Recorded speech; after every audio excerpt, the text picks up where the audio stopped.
औ जों मिथिनो मोन्दों जे जोंनि बे सा ओनसोलनिफ्राय गोबां बेबायदिनो उन्दै उन्दै सिख्लाफोर सेंग्राफोरखौबो माने बाहेरायाव खामानि होगोन होननानै मोजां दरमाहा होगोन होननानै बेबायदि लांनायखौ जों नुबाय थादों। गोबां बेबायदिनो घटनाफोर जोंनि ओनसोलाव जादों आरो बेफोरखौ नुनानै जों बेखौ बोरैबा होबथानो हायो खोमा बेखौ साननानै जों आंनि आस्था NGO लोगोसे गुवाहाटीनिफ्राय फैनाय सेभेन सिस्टार्स चिल्ड्रेन हम होननाय मोनसे NGO दं, बिथांमोनाबो फैदों। बिथांमोननि सहजुगाव जों मोनसे बाहाय मिटिं लाबाय। बिसेसकरि जों बाहाय जोंनि महिलाफोरखौ जों लिंदों। महिलाफोरा जुदि गासिबो सजाग जुदि जायोब्ला जों बेखौ होबथानो हागोन।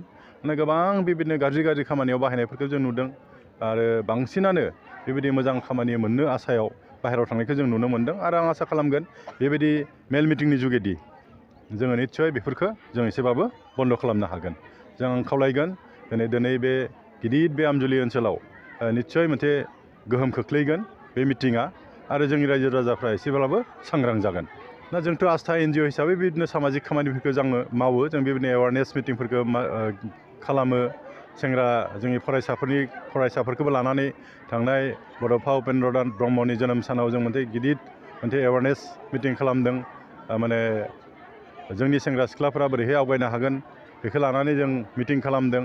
आरो बिदिनो जोंनि जायफ्रा आबादारिफोर दङ बिथांमोनखौ लानानैबो मोनसे एवारनेस मिटिं खालामदों। बेबायदिनो गोबां जों सामाजिक भाबै गोबां खामानि मावबोदों। बिसेसकरि गुवाहाटीनि बे सेभेन सिस्टार्स चिल्ड्रेन हम बिथांमोनाथ' बेबायदिनो सोरबा बहाबा लांनाय समाजाव एक्सेप्ट खालामा, बेफोरखौ लांनानै सरकारा माहाबा रिकभार खालामोब्ला बेफोरखौ लांनानै सरकारा बिथांमोननियाव दोनहैयो आरो माने बिथांमोना बेफोरखौ सोरबा जुदि फोरोंनो लुबैयोब्ला फरायहैयो, सोरबा माबा मोनसे खामानि मावनो इच्छा खालामोब्ला बेफोरखौ बिथांमोना फोरोङो, जाहाथे बिथांमोना गावनि आथिङाव गसंनो हायो।